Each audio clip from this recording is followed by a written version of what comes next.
Assalamualaikum warahmatullahi ta'ala wabarakatuh. Bismillahirrahmanirrahim. Wassalatu wassalamu ala asyrafil anbiya'i wal mursalin Sayyidina Muhammad wa ala alihi wa sahbihi ajma'in. Amma ba'du. Yang terhormat Kepala Sekolah SDN 2 Sumberjo dan yang kami hormati Dewan Guru yang telah hadir pada acara hari ini.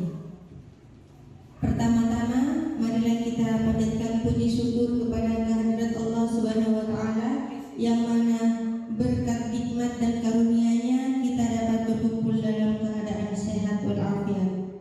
Salawat serta salam marilah kita panjatkan, marilah kita curah limpahkan kepada baginda kita Nabi besar Muhammad sallallahu alaihi wasallam.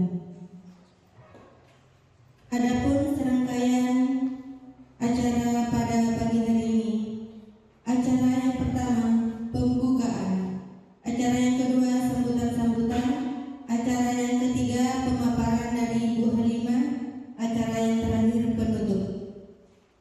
Acara yang pertama pembukaan. Marilah kita buka acara pada pagi hari ini dengan pembacaan basmalah bersama-sama. Bismillahirrahmanirrahim. Mudah-mudahan dengan pembacaan basmalah tadi acara dapat berjalan dengan lancar seiring ridha Allah. Amin. Selanjutnya acara yang kedua sambutan. Sambutan yang pertama yang akan dibawakan oleh Kepala Sekolah SDN 2 Sumberjo kepada Ibu Maria Ulfa SPD, kami persilahkan.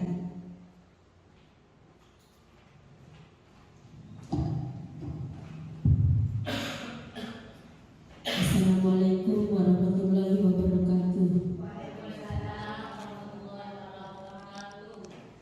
Yang saya hormati Bapak Ibu Guru SDN 2 Sumberjo dan Budian SDN 5 Sumberjo,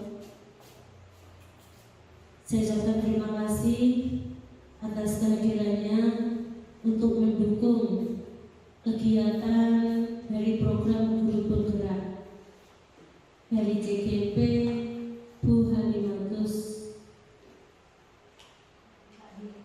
Satria. Besar harapan kami dari SDN 2 Sumberjo ya, dengan adanya Bu Halimatus Satria menyampaikan atau istilahnya mendiseminasikan budaya positif yang mana materi ini sudah ditempuh dan ada tugas dari CGP sendiri untuk menyampaikan ini. Harapan saya semoga Bu Halimah bisa menyampaikan apa materi yang sudah didapat di dalam pendidikan guru penggerak. Dan harapan saya kepada Bapak Ibu guru semua ini, Bapak Ibu bisa menyerap nantinya. Jadi nanti akan dijelaskan oleh Bu Halimah apa itu budaya positif itu seperti apa. Dan Bapak Ibu bisa mencontoh dan melaksanakannya. Dengan adanya Bu Halimah, saya juga berharap setelah Bu Halimah ini melakukan diseminasi, tergerak hatinya Bapak Ibu yang belum mengikuti kegiatan guru penggerak ini untuk tergerak. Jadi selama ini tidak ada niatan ikut, ayo bergerak ikut. Saya menginginkan guru-guru Sumberjo 2 menjadi CGP nantinya ya, seperti Bu Halimah. Saya tidak tahu angkatan 13 nanti apakah Situbondo jadi sasaran atau tidak. Sekarang dibuka angkatan 12, tetapi Situbondo tidak sasaran, tidak ada sasaran, jadi tidak bisa ikut. Jadi nanti kalau ada kesempatan ikut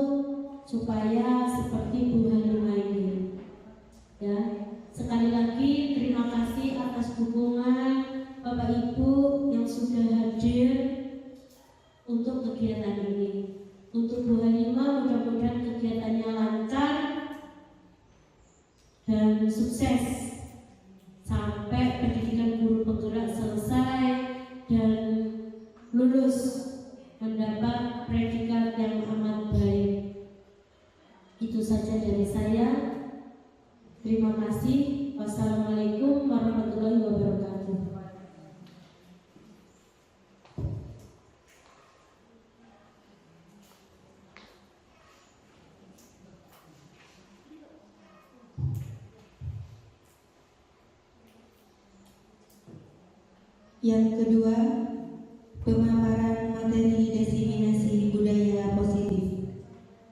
Kepada yang bertugas kami persilahkan.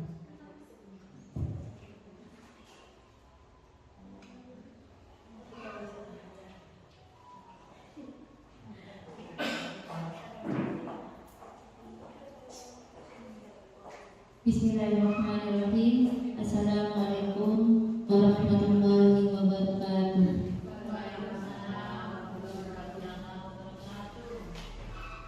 Yang saya hormati Ibu Kepala Sekolah SD Negeri 2 Sumerjo, yang saya hormati semua Dewan Guru, baik dari SDN 2 Sumerjo, SDN 5 Sumerjo, dan juga dari SMA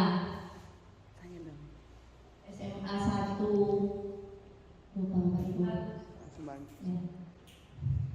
Dan saya ucapkan banyak-banyak terima kasih sudah berkenan hadir untuk mengikuti kegiatan diseminasi budaya positif. Bapak Ibu, ini saya berdiri di depan bukan karena saya itu lebih pandai dari sampean, tetapi ini adalah untuk memenuhi tugas saya dalam pendidikan guru penggerak. Kami di pendidikan guru penggerak disuruh diperintah untuk menyebarkan pemahaman ilmu yang kami dapatkan dari pendidikan guru penggerak. Tentunya ilmu yang saya dapatkan banyak sekali Bapak Ibu. Di antaranya di modul 1.4 tentang budaya positif. Baiklah Bapak Ibu, di sekolah Bapak Ibu tentu sudah tercipta budaya positif. Bisa Bapak Ibu sebutkan contohnya budaya positif yang sudah terdapat di sekolah masing-masing?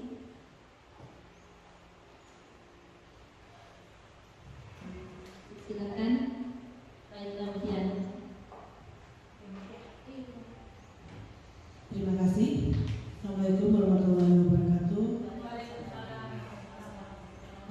Untuk budaya positif tentunya sudah kita punyai dari kita sudah berniat untuk menjadi seorang guru. Jadi berusaha positif itu dimulai dari diri kita dengan tepat waktu, berbicara dengan sopan, dan kita akan menjadi teladan untuk anak didik kita. Terima kasih, itu dari saya.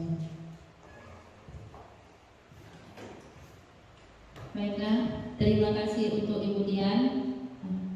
Sebelum saya lanjutkan ke materi, ini kita akan membuat kesepakatan dulu ya Bapak Ibu, kesepakatan forum diskusi.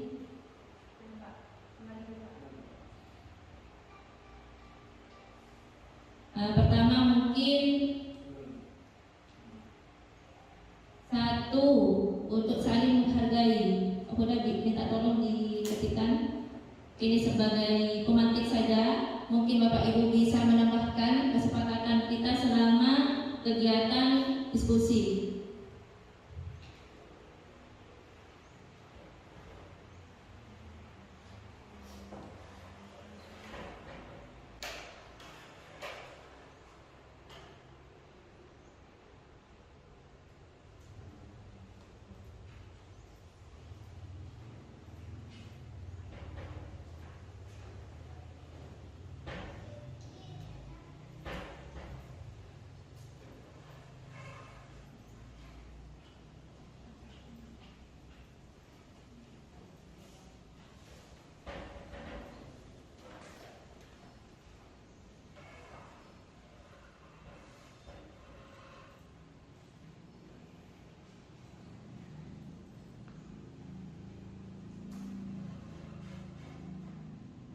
Saling menghargai dulu Bapak, dari saya. Mungkin untuk selanjutnya bisa ditambahkan dari Bapak Ibu guru kesepakatan. Maksudnya dalam kegiatan ini, kesepakatan dalam kegiatan diskusi untuk hari ini. Ketika ada yang berbicara, yang lain mendengar. Nomor 2, ketika ada yang berbicara, peserta yang lain mendengarkan.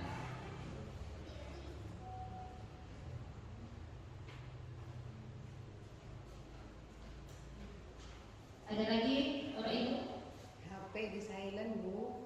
HP di silent. Siap.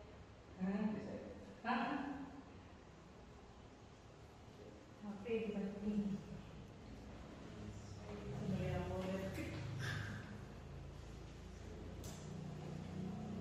Selanjutnya mungkin tentang kebersihan.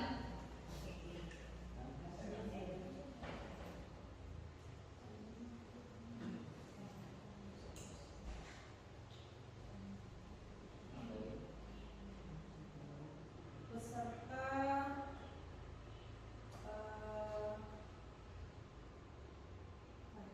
dapat memberikan pendapat bebas ya, bebas memberikan pendapat.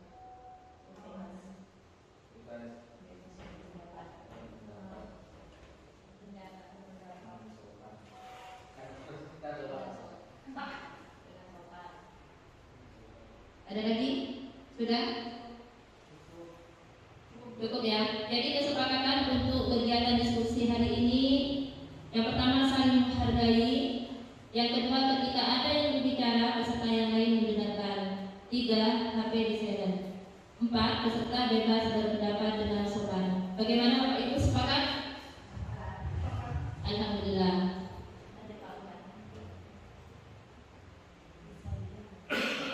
Bapak Ibu, kita seorang guru yang baik harus memiliki kemampuan dalam mewujudkan budaya positif di sekolah. Seperti yang tadi Ibu Tian sudah menyampaikan, budaya positif itu diawali dari diri kita sendiri supaya nanti anak didik kita bisa mencontoh kita. Budaya positif tersebut dapat dijalankan dengan menerapkan konsep-konsep inti. Nah, ini yang sudah saya pelajari dari modul 1.4. 1. Disiplin positif. 2. Motivasi perilaku manusia. 3. Keyakinan sekolah atau kelas. 4. Kebutuhan dasar manusia. 5. Posisi kontrol restitusi. Yang keenam, segitiga restitusi. Disiplin positif. Tentu kita sudah pernah mendengar, sudah tidak asing lagi dengan kata disiplin. Sekarang saya ingin tahu dari Bapak Ibu apa disiplin itu.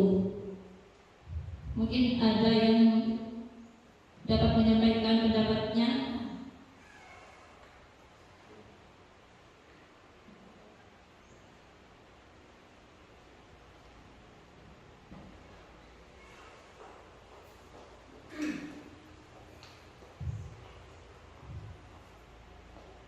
Kalau menurut saya, disiplin itu adalah sikap taat dan patuh pada peraturan yang sudah ada. Seperti itu. Terima kasih. Terima kasih untuk Bu Ira sudah menyampaikan pendapatnya. Disiplin itu adalah taat. Yang lain,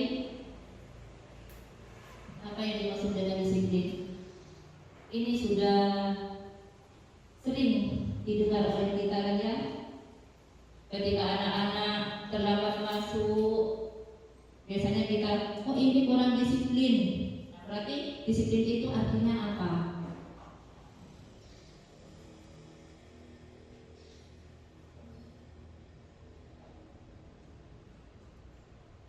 Oh, udah? Disiplin boleh.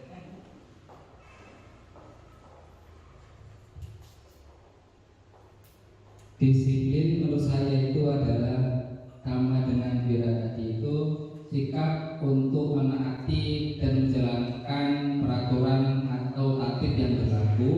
Juga dapat diartikan adalah kemampuan diri untuk selainnya itu untuk melatih diri supaya bisa mengatur atau mengekang dari sesuatu yang jelek, disiplin gitu. Misalnya kita maunya nggak sekolah tapi kita disiplin, kita bisa sekolah, berarti itu disiplin seperti itu.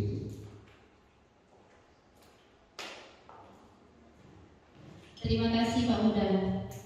Berarti menurut Pak Huda ini disiplin berarti dari dorongan kita sendiri ya, diri sendiri.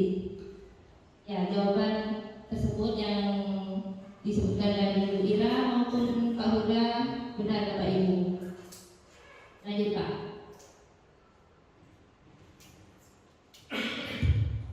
Menurut Ki Hajar Dewantara, ini Bapak Pendidikan ya Bapak Ibu, di mana ada kemerdekaan, disitulah harus ada disiplin yang kuat. Sungguh pun disiplin itu bersifat self-disiplin, yaitu kita sendiri yang mewajibkan kita dengan sekeras-kerasnya, tetapi itu sama saja. Sebab jikalau kita tidak cakap melakukan self-disiplin, wajiblah penguasa lain mendisiplin diri kita. Dan peraturan demikian itulah harus ada di dalam suasana yang merdeka. Di situ Ki Hajar Dewantara mengartikan disiplin itu berasal dari dirinya sendiri.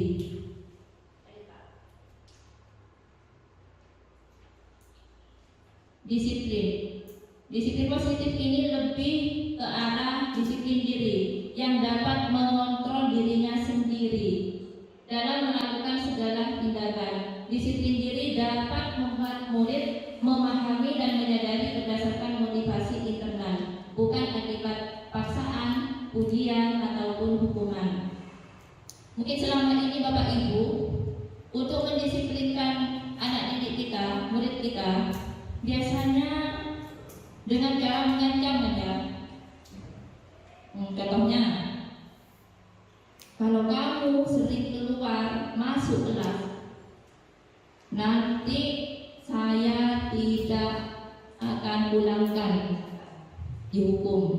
Berarti disiplin lebih kepada hukuman. Disiplin positif merupakan suatu cara penerapan disiplin yang mengajarkan anak untuk bertanggung jawab dan menumbuhkan kesadaran dalam dirinya sendiri. Seperti yang saya sampaikan tadi, tidak karena hukuman, tidak karena hadiah atau penghargaan. Itulah yang disebut dengan disiplin positif.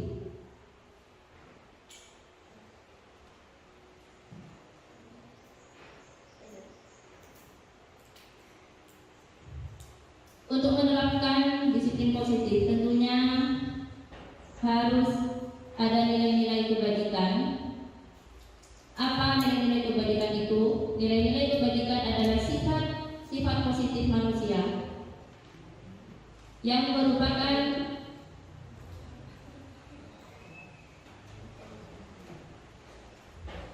nilai-nilai kebajikan adalah sifat-sifat positif manusia yang merupakan tujuan mulia yang ingin dicapai setiap individu. Ini saya mengambil salah satu contoh nilai-nilai kebajikan. Sebenarnya nilai-nilai kebajikan tidak hanya yang ada di profil belajar Pancasila, karena sekarang kurikulum merdeka, jadi ini yang akan dijadikan penilaian di dalam akan dijadikan penilaian. Profil pelajar Pancasila terdiri dari beriman, bertakwa kepada Tuhan Yang Maha Esa dan berakhlak mulia, berkebinekaan global, bergotong royong, kreatif, bernalar kritis, dan mandiri.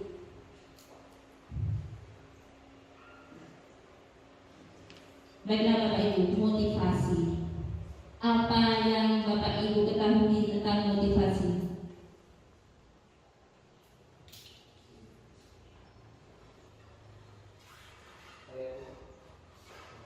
ada lagi ya. Motivasi menurut saya pribadi adalah sesuatu yang menggerakkan kita. Bisa dari eksternal, bisa dari internal. Jika eksternalnya mungkin misalnya kita ingin sekolah, misalnya siswa ingin sekolah tepat waktu, misalnya ingin dipuji, berarti motivasinya ada eksternal. Atau karena aku dihukum, atau karena ingin mendapat hadiah, itu motivasi eksternal. Ada lagi adalah internal. Jadi asalnya dari dalam diri sendiri. Saya ingin tindakan A supaya saya seperti ini. Jadi motifnya dari dalam dirinya sendiri, bukan dari motif dari orang lain, kayak hukuman ataupun hadiah. Itu.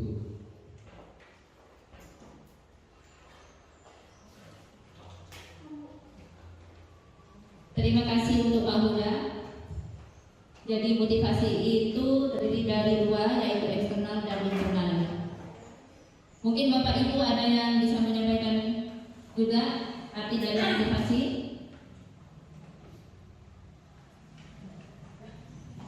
Baiklah, saya lanjutkan. Bapak Ibu, kita ke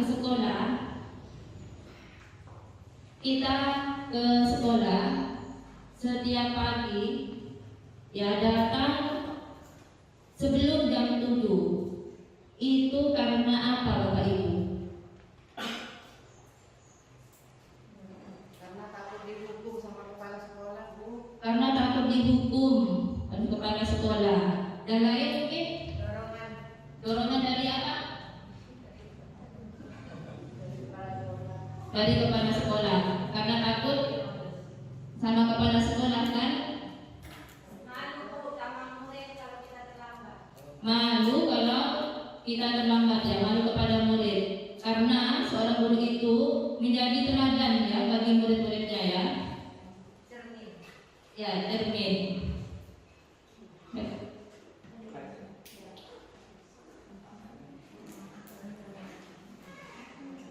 Bapak Ibu, 3 motivasi perilaku manusia.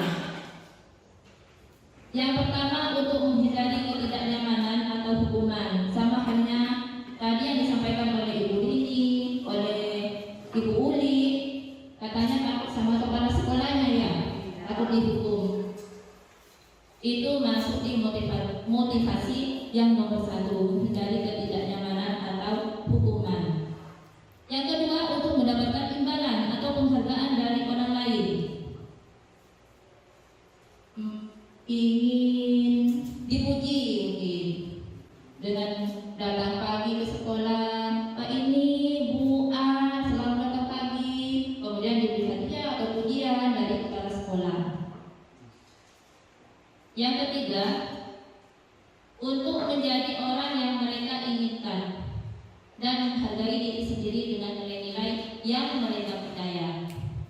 Nah, inilah yang harus kita tanamkan kepada anak didik kita. Jadi motivasi itu timbul dari dirinya sendiri, bukan karena hukuman ataupun karena imbalan atau penghargaan, tetapi timbul dari dirinya sendiri yang disebut dengan motivasi internal. Yang 1 dan 2 itu termasuk motivasi eksternal.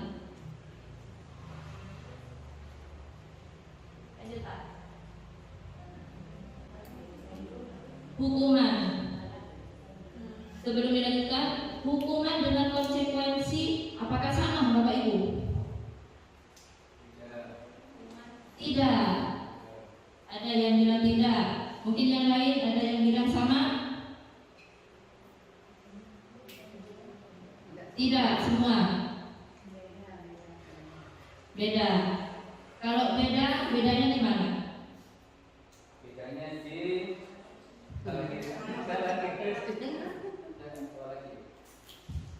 Kalau hukuman itu tidak tertulis hukumannya. Kalau misalnya gini, seorang anak tiba-tiba datang telat, langsung gurunya kamu bersihkan sampah, itu namanya hukuman.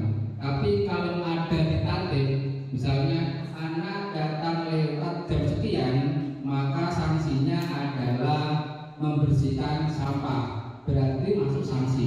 Tapi itu jika tidak aplikatifnya, tiba-tiba menyuruh saja, namanya hukuman.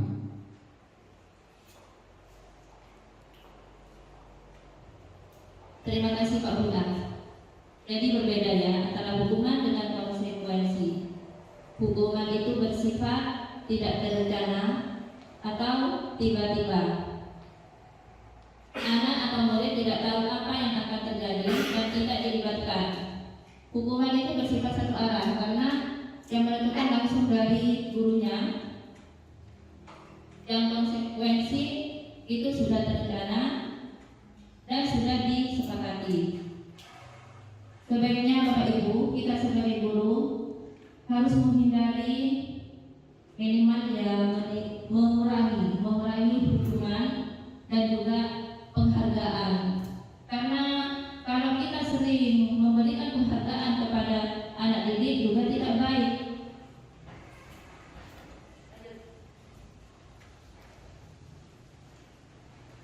Keyakinan sekolah atau kelas.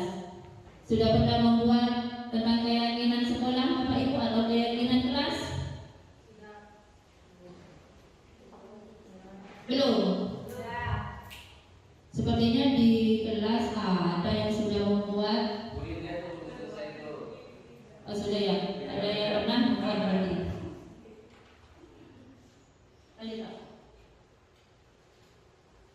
Keyakinan kelas. Keyakinan adalah nilai-nilai kebajikan atau prinsip yang disepakati bersama. Bapak Ibu, ada keyakinan, ada kesepakatan. Ya. Terus apa bedanya keyakinan dan kesepakatan?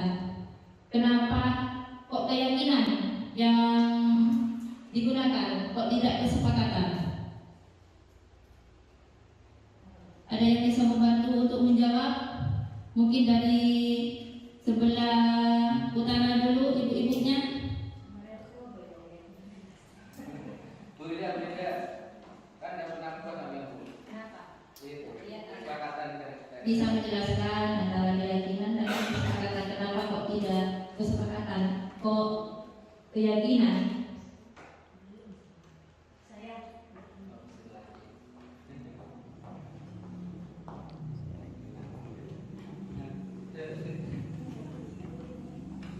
Kenapa tidak kesepakatan yang dipakai tetapi keyakinan? Karena kalau kesepakatan itu mungkin hanya sekedar disepakati, jadi hanya sekedar membuat kesepakatan. Tapi kalau keyakinan itu sudah ada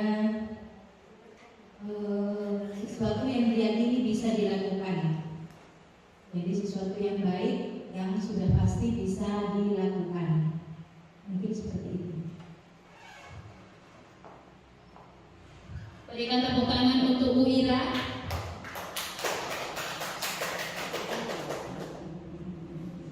Keyakinan kelas, ya, berarti keyakinan itu nilai-nilai kebajikan atau prinsip yang sudah disepakati bersama. Nilai-nilai kebajikan yang sudah saya sampaikan di awal, yaitu profil pelajar Pancasila.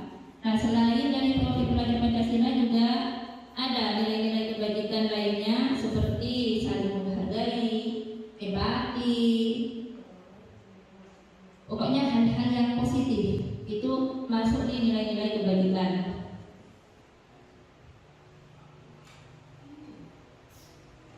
Ini langkah-langkah untuk menyusun keyakinan di kelas. Nah, Bapak Ibu, ternyata kita itu keliru untuk menyusun keyakinan kelas dan terjadi juga kepada saya sendiri. Saya biasanya berdiskusi dengan murid, kemudian sudah jadi dituliskan, ditempel. Ternyata ada langkah-langkahnya setelah saya pelajari di modul 1.4. Ya, langkah-langkahnya yaitu yang pertama menyusun peraturan kelas. Jadi di sini kita sebagai guru berdiskusi dengan siswa untuk menyusun peraturan kelas. Ya, dengan adanya diskusi, kemudian terbentuk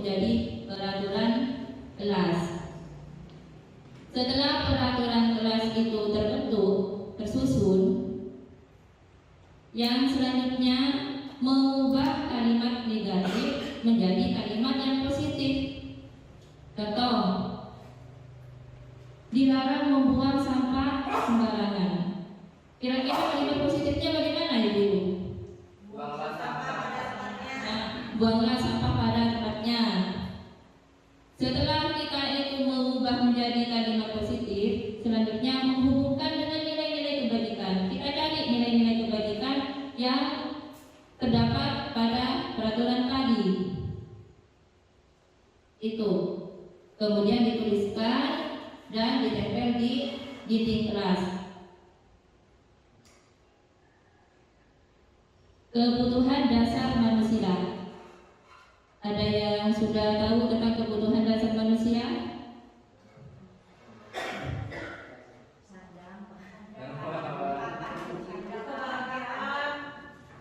Pegang aja Pak. 5 kebutuhan dasar manusia. Yang pertama, kebutuhan dasar bertahan hidup. Contohnya bertahan hidup ya. Contohnya makan, minum. Kemudian kasih sayang. Contohnya perhatian. Berarti anak didik itu ada yang butuh perhatian. Selanjutnya penguasaan dulu, penguasaan.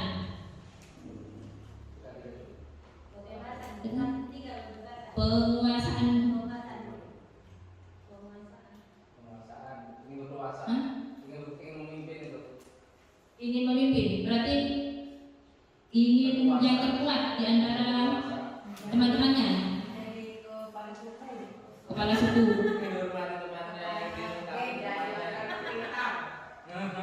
Nah, yang paling pintar.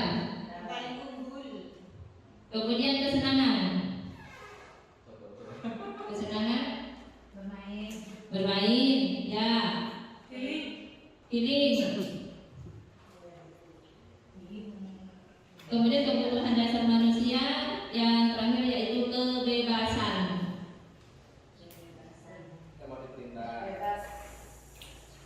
Tidak mau diperintah.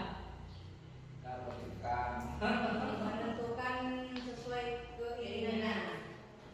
Ya, menentukan sesuai dengan keinginan. Ketika seorang murid melakukan suatu perbuatan yang bertentangan dengan nilai-nilai kebajikan atau melanggar peraturan, hal itu sebenarnya dikarenakan mereka gagal memenuhi kebutuhan dasar mereka. Ini maksudnya Bapak Ibu, jika anak sudah tidak terpenuhi, salah satu dari 5 kebutuhan dasar manusia ini tidak terpenuhi.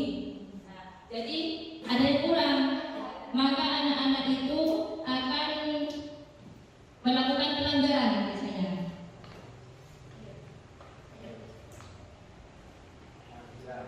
Nah, ini ada sekali kasus.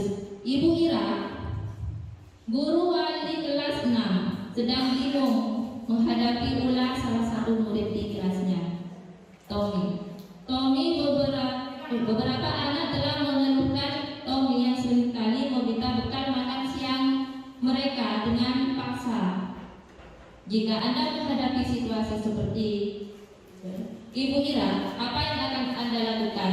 Menurut Anda, kira-kira apa alasan Tommy melakukan hal itu? Ini masih tetap kepada kebutuhan dasar manusia. Berarti kebutuhan dasar apa yang tidak terpenuhi dari cerita tadi? Kasih sayang. Kenapa? Kurang perhatian dari orang tua, dari guru,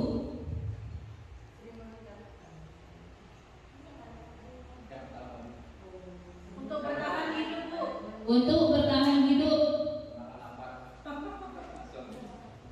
Yang mana kemudian yang masuk? Karena apa? Karena Tommy merasa lapar. Tommy merasa lapar. Ya, selain bertahan hidup, kemudian kasih sayang, ada yang lain? Yang kelima ingin berpuasa. Kenapa Pak? Tadi kan pertanyaan dipaksa Dibaca. dewasa. Ya. Puasa itu. Ya, betul. Selanjutnya, Kesenangan Bu, karena Tommy pusing ke temannya. ya masuk kesenangan ya Bu. Ya, berarti sudah ada 4 kebutuhan dasar yang tidak terpenuhi oleh Tommy. Lagi saya. Apa lagi? Kasih sayang sudah Pak. Bertahan hidup sudah. Kebebasan. Tommy lapar. Kebebasan. Apa lagi? Kebebasan. Apakah ada juga?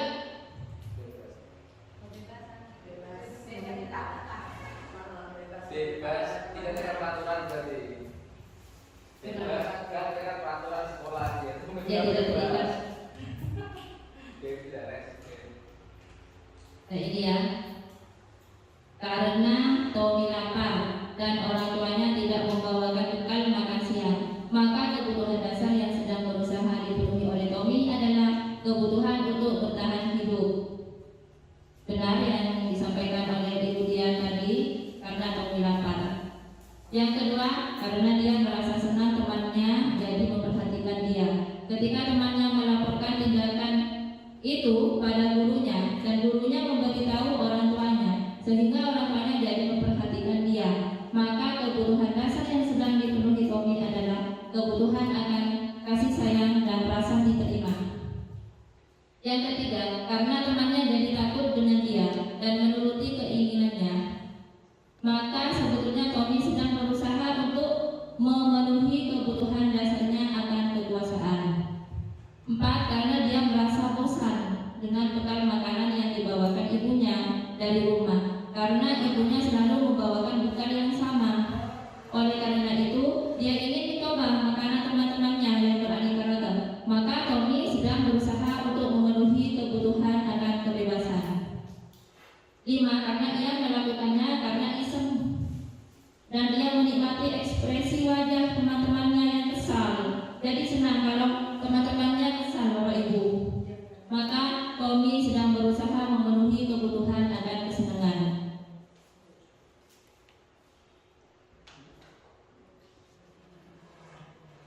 Posisi kontrol guru. Kontrol. Apa sih kontrol? Mengendalikan. Terima kasih ya Ibu Biba ya. Oh Ibu Siso.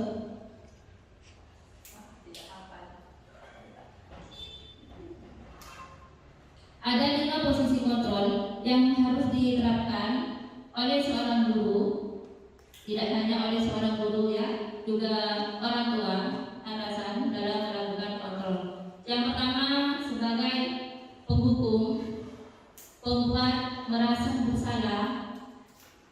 Posisi kontrol sebagai teman, pemantau, manajer.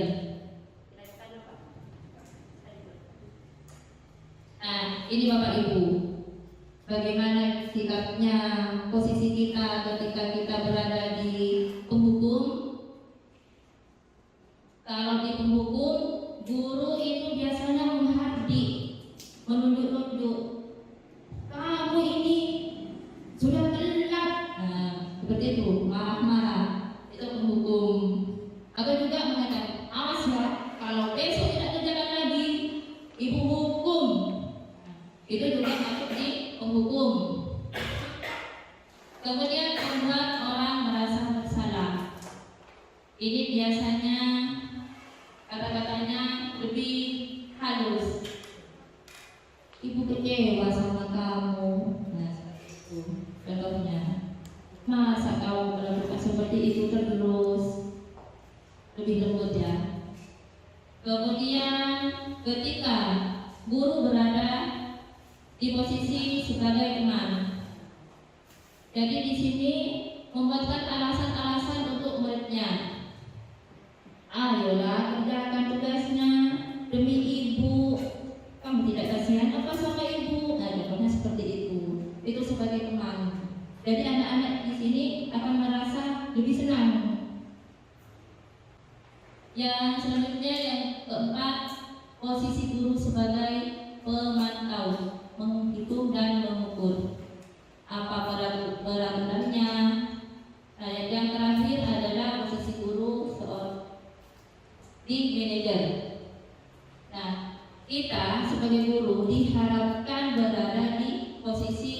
manajer. Jadi tidak langsung menghukum siswanya. Sekarang saya mau tanya, Bapak Ibu berarti berada di posisi mana? Apakah dihukum, membuat orang merasa bersalah, pemantau atau di manajer? Saat ini tergantung ya, tergantung sama situasinya. Kadang dihukum, kadang di manajer, tergantung suasana hati. Tetapi kita harus berusaha ya Bapak Ibu, kita harus mendisiplinkan anak, ya, harus ada di posisi manajer.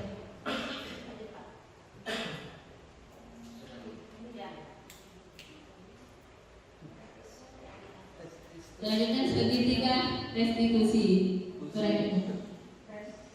Restitusi.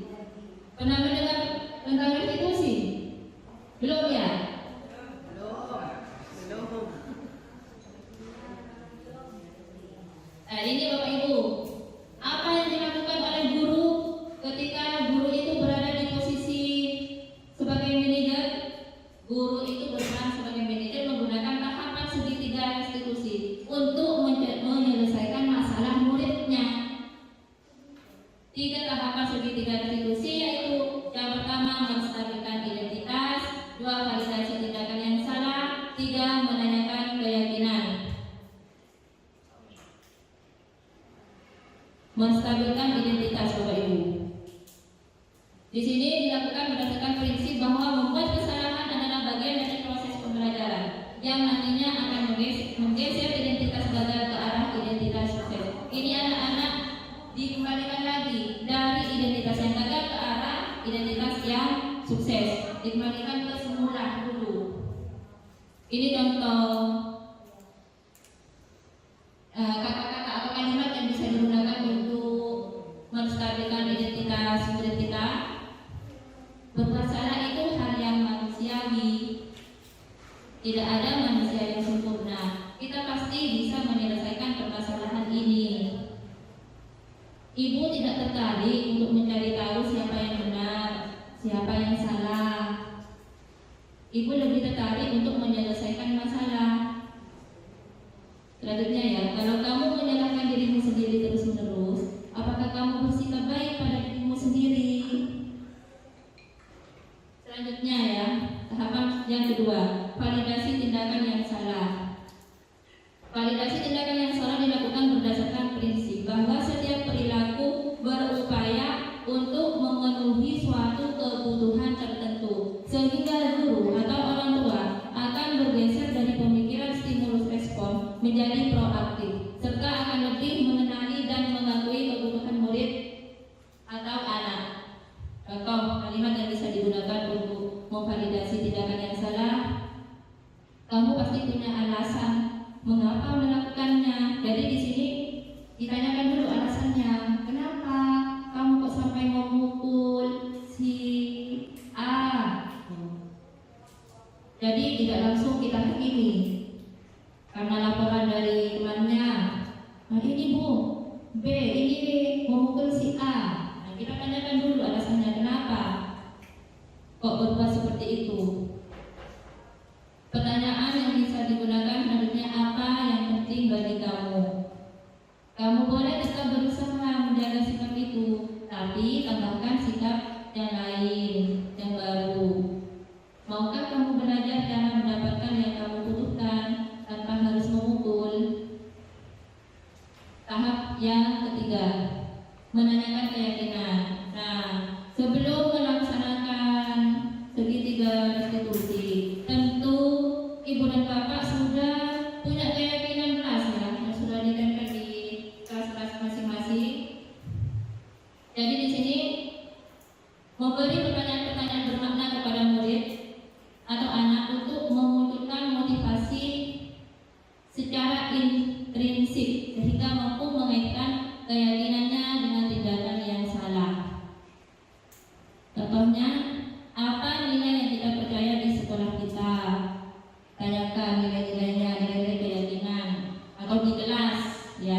di kelas kita.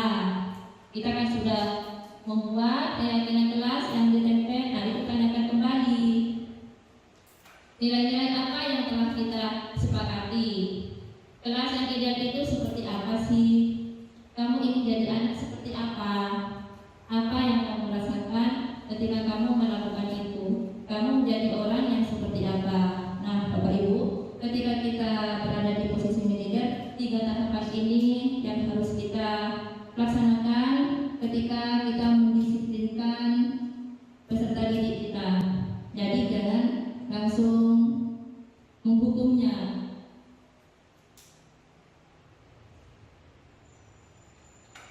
Ini selesai. Terima kasih sudah ya. Mungkin ada yang mau ditanyakan.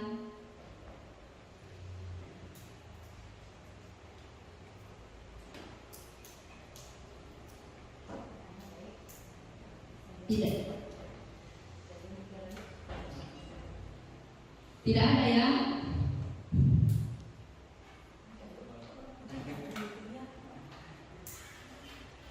Ibu sudah pernah menerapkan segitiga restitusi?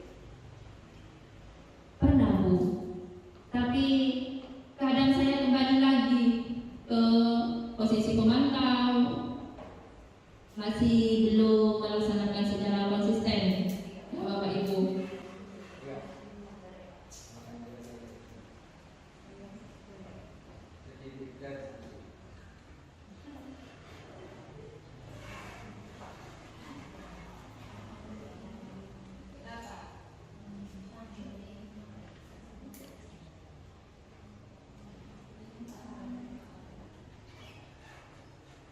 Baiklah ya. Oh ya. Silakan Bu. Terima kasih. Selanjutnya pertanyaannya akan saya berikan tidak terlalu ya,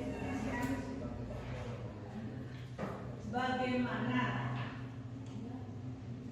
seandainya ada rekan sejawat kita yang masih belum bisa diajak berkolaborasi untuk membudayakan budaya positif. Itu saja. Terima kasih pertanyaannya Bu Dian. Bagaimana kalau ada rekan sejawat kita tidak bisa untuk diajak berkolaborasi, tidak bisa diajak untuk bekerja sama? Kalau saya pribadi, kalau misalkan sudah tidak bisa diajak ya Bu Dian, saya terapkan di kelas saya sendiri Bu Dian. Itu yang saya lakukan. Karena kan tugas saya menyampaikan dulu seperti ini, menyampaikan dulu itu harus berada di posisi manajer. Nah, seperti itu kan ya Bu Dian. Nah, tetapi kalau teman-teman guru tidak mau melaksanakannya, ya saya berangkat dari kelas saya sendiri, saya akan merubah saya sendiri dulu. Mungkin dengan adanya saya itu menjadi yang lebih baik ya Bu Dian. Nah, dari teman-teman mungkin ada akan ikut dengan sendirinya, akan termotivasi untuk melakukannya. Itu Bu Dian jawaban saya. Terima kasih. Terima kasih Bu Alima. Tapi kita harus mulai dari diri kita sendiri ya Bu Alima. Iya, betul. Contoh kepada rekan-rekan sejawat kita, tentunya tidak lupa juga Bu Alima sambil diingatkan teman sejawatnya. Baiklah, ini memberikan pertanyaan sekaligus masukan dari Bu Dian sambil mengingatkan. Baik Bu Dian, akan selalu saya ingat ya. Untuk yang lain, Bertanya lagi. Apa dan menjata loh nih Bang. Ya Bu, ini mohon maaf ini pengalaman teman-teman yang lain. Terkadang ada teman-teman itu yang sudah melakukan 3 tahun tadi itu, segitiga tadi itu, ternyata si A tadi mengulangi lagi Bu. Itu yang salah dari kitanya, dari amanahnya Bu. Setelah dikasih itu tetap mengulangi lagi pelan yang sama Bu. Siswa itu sama masalahnya, diulangi lagi. Itu yang salah dari kita apa dan ada yang kurang dalam penerapannya. Terima kasih. terima kasih ya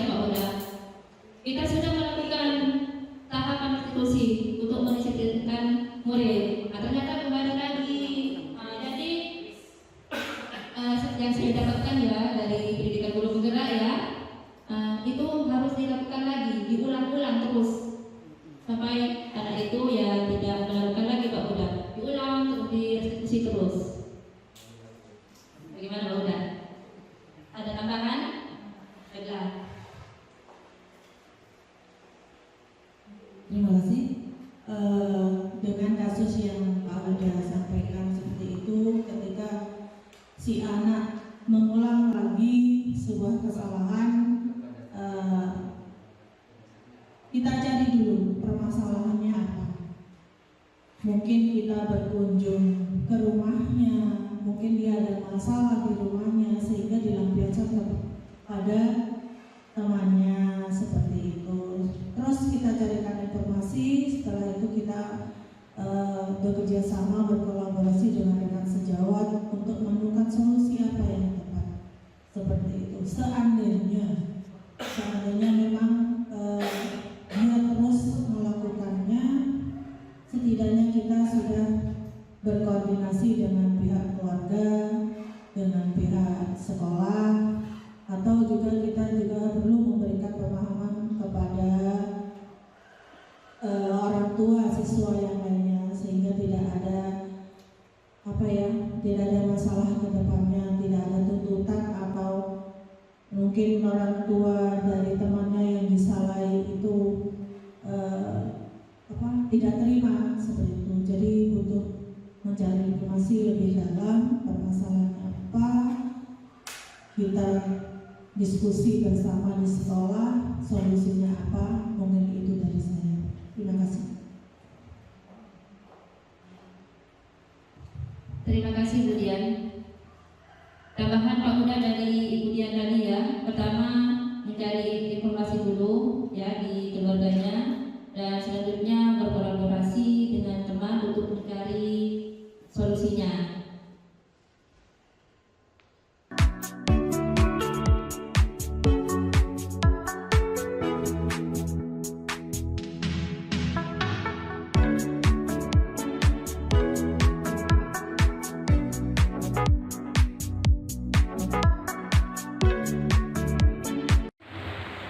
Tahu Ibu panggil? Tahu. Kenapa?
bagaimana?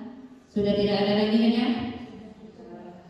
Saya akhiri, mohon maaf jika dari awal sampai akhir banyak kesalahan baik dari tutur kata maupun dari sikap saya. Saya akhiri, wassalamualaikum warahmatullahi wabarakatuh. Salam guru penggerak.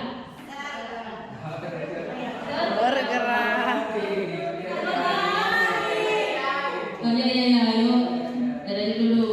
Salam guru penggerak. Tergerak, bergerak, menggerakkan. Ya, ulang. Salam guru penggerak. Bergerak, menggerakkan. Ya, ulang ya. Lagi. Salam guru penggerak. Tergerak, bergerak, menggerakkan. Cukup sekian, terima kasih.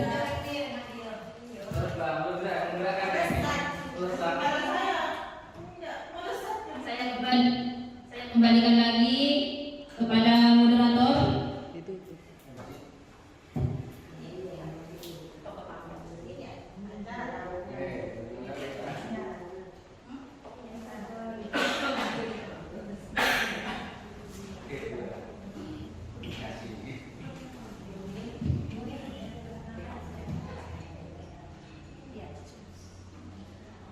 Terima kasih kepada Bu Lima.